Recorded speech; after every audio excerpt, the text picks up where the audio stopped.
Okay, so we're going to start today with solving multi-step equations. So right under that is the I can statement. That's what you're going to be able to do. Once you've mastered it, once you understand it, I can solve multi-step equations by using inverse operations to isolate the variable.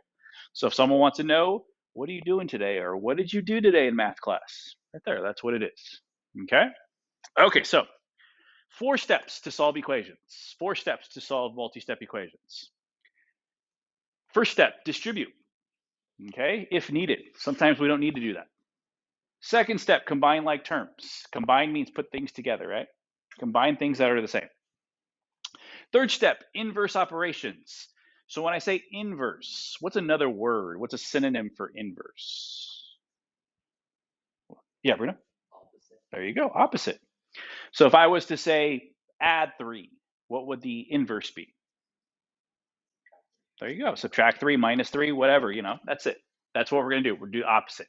And then isolate. What does isolate mean? Does anyone know what isolate? What is isolate? There you go, to get by itself. To get the letter by itself. At the end, my goal is to get the letter by itself. Okay? Sometimes I'll use all 4 of these steps. Sometimes I'm only going to use 2 of them. Sometimes I'll use 3 of them. Okay?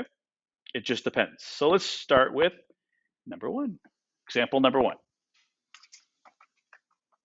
Okay, so what I do is when I start this, I always put a line down the middle. I do that because that's the way I was taught. You don't have to do it, but it kind of helps me with doing these steps. Okay, like I said, it's not required, but it's something I do, I've always done because it's what the way I was taught and just makes sense to me. Oh, we didn't do announcements. We'll do announcements at the end of the block. We'll finish early. We will finish early. I'll do announcements at the end. Let me see here. Okay, so first step is distributive property. First step said distributive property, right? How do we know if we need to do distributive property? What gives the way that we have to do distributive property? Parentheses. Good. There are no parentheses here, right? So if there's no parentheses, we don't need to do distributive property. Okay, skip that step. Second step, combine like terms, right? Combine like terms. Well, I see that I have an 8x over here, and I have a 4x over there. Those are like terms. They both have x's, right? But the problem is they're on different sides of the blue line. So to get them together, I have to use inverse operations. Okay? Now, I don't want to separate the 8 and the x or the 4 and the x. I don't want to do that yet. I'll do that at the end. I want to keep the 4 and the x together or the 8 and the x together. So what could I do that would do that but get them together?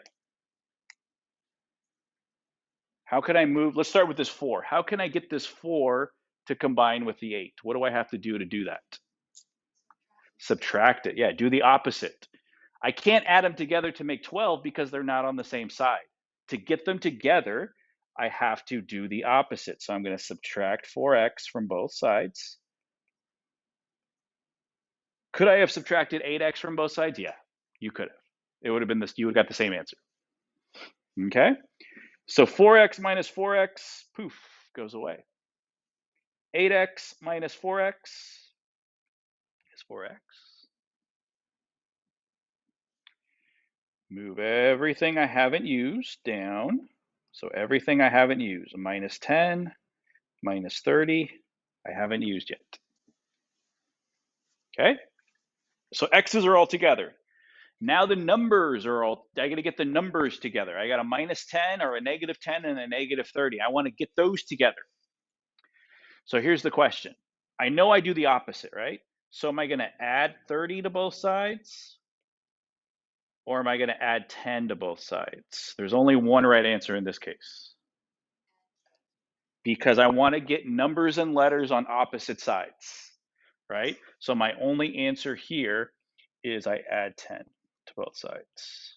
You have to get them on opposite sides of the blue line. Okay. So we get 4x equals negative 30 plus 10, negative 20. Okay. Numbers are together, letters are together.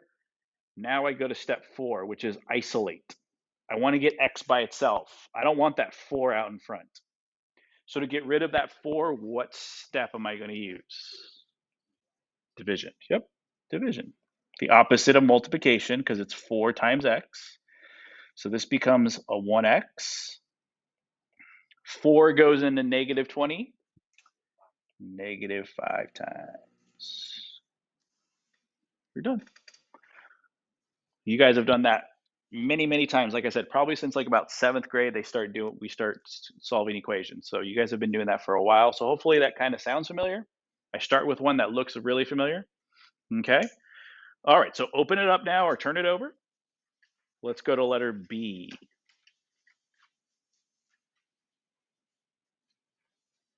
All right. It's got an equal sign. So I'm going to draw the blue line. But it looks a little different than letter A.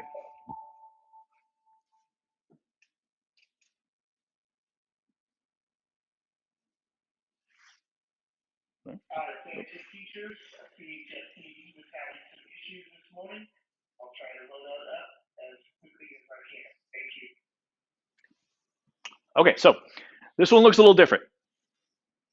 What's the biggest difference between this one and the one I just did? There's a couple differences, but what's the biggest difference between this problem right here and letter A? What's the biggest difference in the way they look? There's a fraction, right? This guy right here. This guy right here. There's a fraction. There were no fractions for letter A.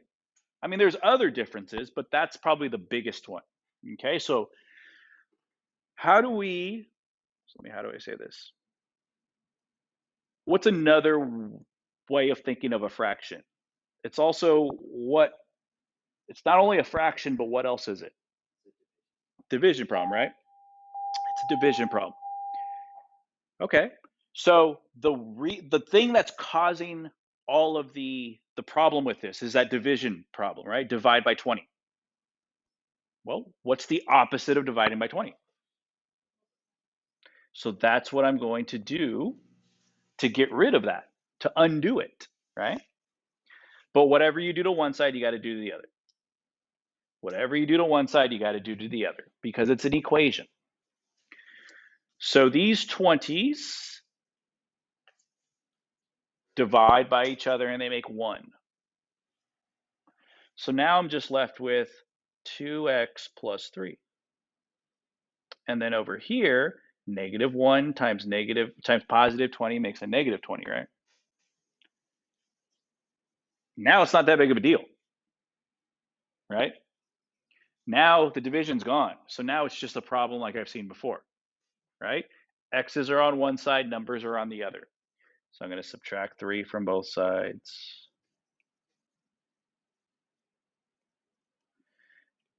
I get 2x equals negative 23.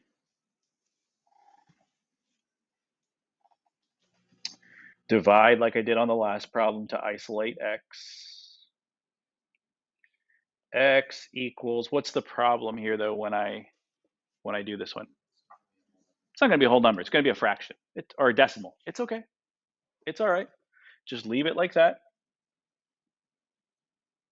Or if it's a nice, pretty decimal, you can change it to a decimal. This one's a nice, pretty decimal. It's going to be 11.5. It's not 11.523687. You know, it's not ugly like that. It's a pretty decimal. All right. Decimals are okay. If you get decimals or things that won't divide, it's okay. That's life. If I were to go down to the convenience store, the corner store right here, and I were to go buy a soda, it probably wouldn't be $1 exactly or $2 exactly. It'd be $1 and change, $2 and change. That's the way life works. Okay. Right. Okay, let's do letter C now. Let's move to letter C.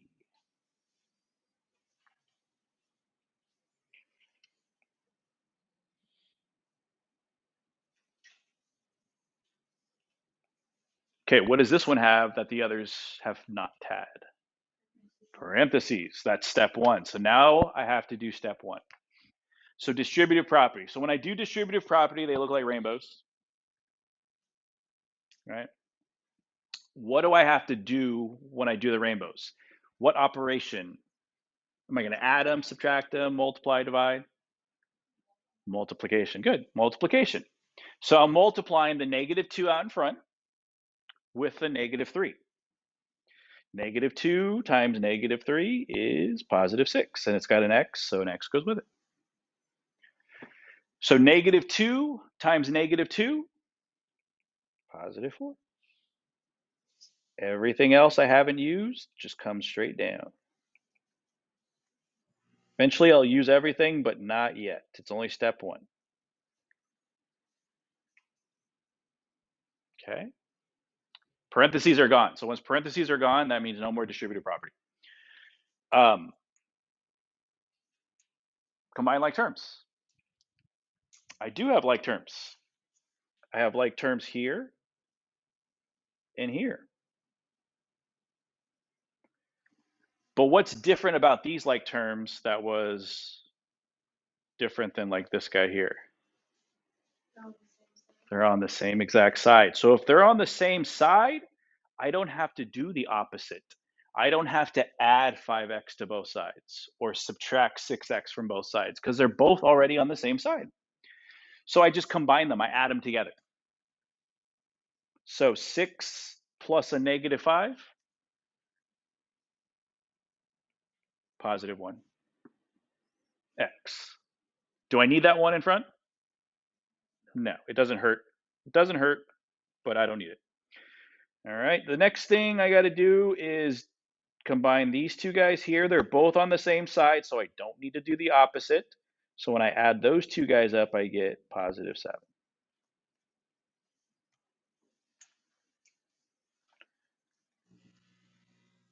Subtract 7 from both sides to match it up with the other side.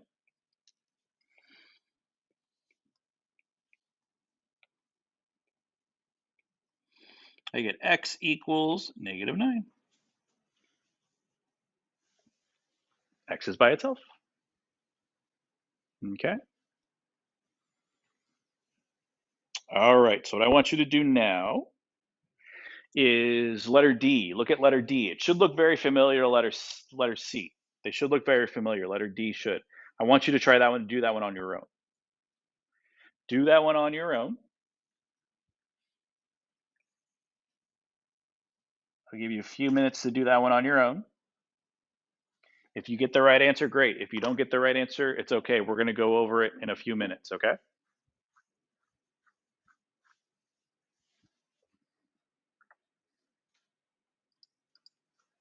Alrighty, so the first thing, because this one's got parentheses, right? So I have to distribute. So -5. What do I multiply -5 times? There's just an x. What do I multiply by? There's the 1 in front, right? Good. So you get -5x, and then -5 times -3 is a +15. Bring everything else down.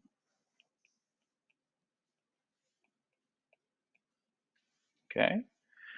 Combine like terms, that's the next step. Well, I can combine this guy and this guy. They're on the same side, so I don't have to do the opposite. That's going to be -8x. And then combine this guy and this guy. One's a positive, one's a negative, so when I add them together, I get +13.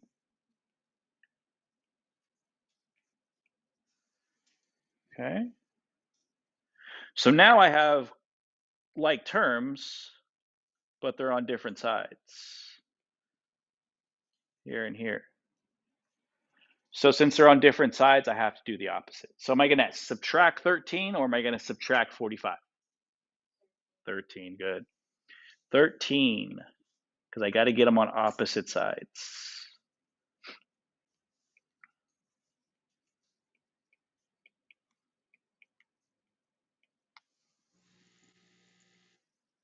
Last step, divide by -8. Don't forget about that negative. Some people just divide by regular 8. It's got a negative.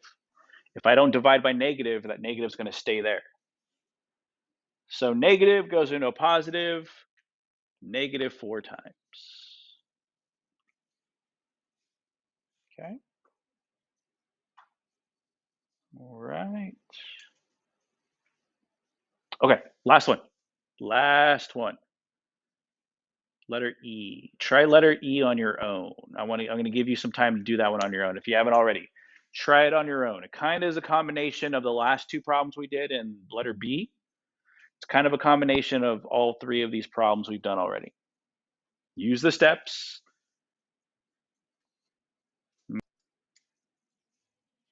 All right, so this guy here, it's got parentheses. So if it has parentheses, that's the first thing we got to do. So the first thing we have to do is distribute a property, okay?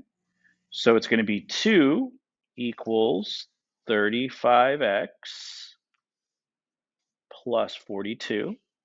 And then you still have to divide it by 2 on the bottom. No more parentheses, okay? Now it looks like a problem we did earlier right here, all right?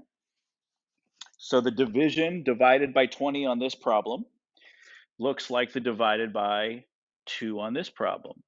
So what I'm going to do is I'm going to do the same thing I did over there. Multiply both sides by 2. That gets rid of this 2 here. And then over here, I have a 4.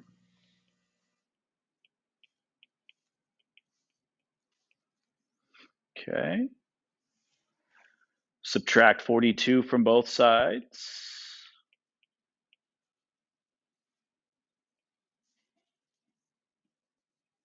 We get negative 38.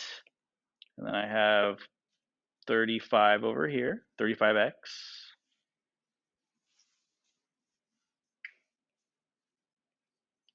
Divide by 35, divide by 35. What happens is I get an ugly fraction. So what happens when you get an ugly fraction? Doesn't mean you did it wrong. It just means you got an ugly fraction. So if it's a nice pretty decimal, like for example, let me divide. I'll go, let me see, where's my division? Nope, not that. So negative 38 divided by 35. That's not a pretty decimal. Negative 1.0857142286. A pretty decimal is like 1.5, 2.3, something like that, where it stops, right? This is an ugly decimal. So if you get an ugly decimal, don't even change it to a decimal. What you do is you just reduce the fraction. So what's the biggest number that goes into 38 and 35? What's the biggest number? 1, 2, 3, 8, 10. What's the biggest number that goes into both?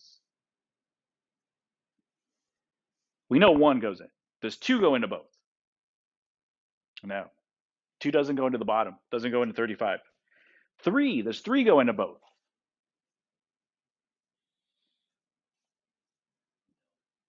Yeah, I don't think so. Yeah, 38 divided by 3. Nope, ugly.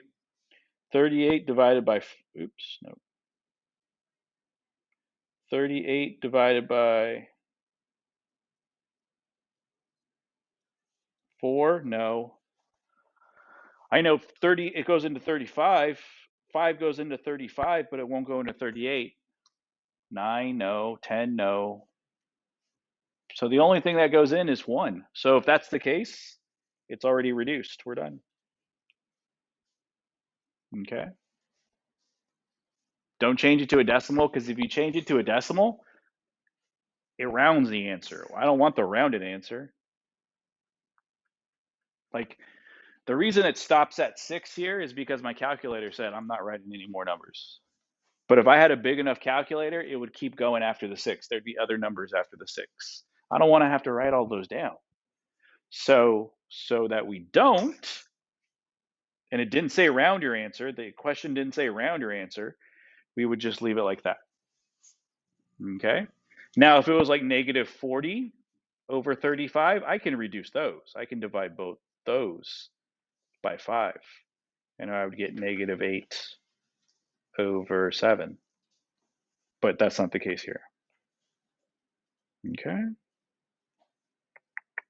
Okay, so this is what we're going to